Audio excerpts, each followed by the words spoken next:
KPCC അധ്യക്ഷ സ്ഥാനത്തിനു വേണ്ടി കോൺഗ്രസിൽ പിടിവലി രൂക്ഷമാവുകയാണ്. കരുനീക്കവുമായി കൊടിക്കുന്നിൽ സുരേഷും ആന്റോ ആന്റണിയും ഷാഫി പറമ്പിലും ഉൾപ്പെടെയുള്ള നേതാക്കൾ അവകാശവാദം പരസ്യമായി ഉന്നയിച്ച് രാജ്മോഹൻ ഉണ്ണിത്താൻ. പ്രവർത്തന പാരമ്പര്യം പരിഗണിച്ചാൽ തനിക്ക് മുൻതൂക്കം എന്ന് അവകാശവാദം. അതേസമയം കേരളത്തിലെ രാഷ്ട്രീയ സാഹചര്യങ്ങൾ കണക്കിലെടുത്ത് സംഘടനാ കഴിവും തെരഞ്ഞെടുപ്പ് മാനേജ്മെന്റിലും പരിചയമുള്ള നേതാവാണ് പാർട്ടിക്ക് കൂടുതൽ ഗുണം ചെയ്യുക. യുവാക്കളെയും പുതിയ വോട്ടർമാരെയും ആകർഷിക്കാൻ കഴിവുള്ള നേതാവായാൽ പാർട്ടിയുടെ ഭാവിക്ക് അത് സഹായകരമാകുമെന്നും അഭിപ്രായമുണ്ട്. സണ്ണി ജോസഫ് ഒഴിഞ്ഞാൽ ആരാകണം കെപിസിസി അധ്യക്ഷൻ? ജനങ്ങൾ പറയുന്നത് എന്താണെന്ന് നോക്കാം. കെപിസിസി പ്രസിഡന്റായിരുന്ന സണ്ണി ജോസഫ് മന്ത്രിപദത്തിലെത്തിയത് മുതൽ ആരാകും അടുത്ത കെപിസിസി പ്രസിഡന്റ് എന്ന ചർച്ചകൾ സജീവമാണ്. നിരവധി പേരുകളാണ് പട്ടികയിലുള്ളത്. ജനാഭിപ്രായം എന്താണ്? പരിശോധിക്കാം. ശരിക്കും പറഞ്ഞാൽ ബെന്നി ബെഹനാനൊക്കെ വരണമെന്നുള്ള ഒരു താല്പര്യമുണ്ട് എനിക്ക്. അദ്ദേഹം ഇതിനു മുൻപും ഈ ജനപ്രതിനിധി എന്ന നിലയിൽ ഒരുപാട് ഇത് തെളിയിച്ച ആളാണ്.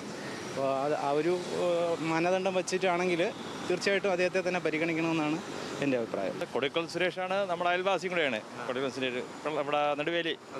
കൊടിക്കുന്നിൽ സുരേഷ് വന്നാൽ നല്ലതായിരിക്കും എന്നാണ് ഞങ്ങളുടെ അഭിപ്രായം. ശരിക്കും എനിക്ക് തോന്നുന്നു കൊടിക്കുന്നിൽ ആയിരിക്കണം, അദ്ദേഹത്തിന് ആയിരിക്കാനാണ് സാധ്യത. കാരണം ഒന്നാമതൊരു ന്യൂനം മൈനോറിറ്റി എന്ന് വരുന്നത്. അപ്പോൾ തീർച്ചയായിട്ടും കൊടിക്കുന്നിലായിരിക്കും.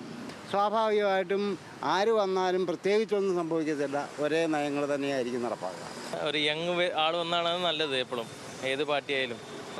ബെന്നി ബെഹനാൻ തന്നെ, അയാളാണ് പറ്റിയ ഒരാൾ.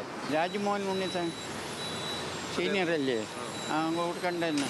ബെന്നി ബെഹനാൻ സാർ സീനിയർ നേതാവാണ്, കോൺഗ്രസിൻ്റെ നല്ല പഴക്കമുള്ള നേതാവാണ്, കഴിവുള്ള നേതാവാണ്. ജോസഫ് വാഴക്കന് ചിലപ്പോൾ സ്ഥാനമൊന്നുമില്ല. അയാൾ കഴിഞ്ഞ പ്രാവശ്യം MLA ആയിട്ട് മത്സരിക്കാനുള്ള സീറ്റ് കൊടുത്തില്ല.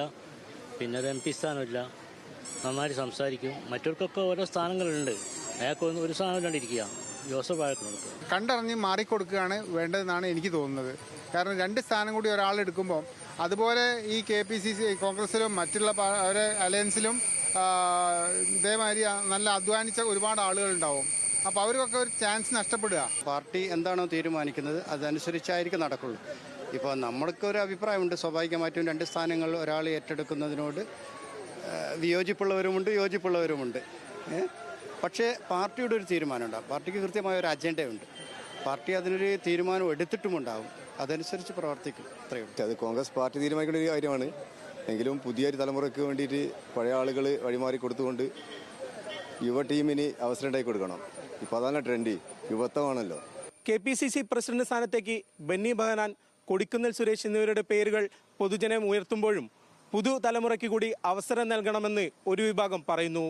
കൂടാതെ നിലവിലെ KPCC പ്രസിഡന്റായ സണ്ണി ജോസഫ് മന്ത്രിയായിരിക്കെ ഈ സ്ഥാനത്ത് തുടരരുതെന്നും ഒരു വിഭാഗം ആളുകൾ ആവശ്യപ്പെട്ടു. കോഴിക്കോട് നിന്നും ആകാശ് തടത്തിൽ, ന്യൂസ് മലയാളം.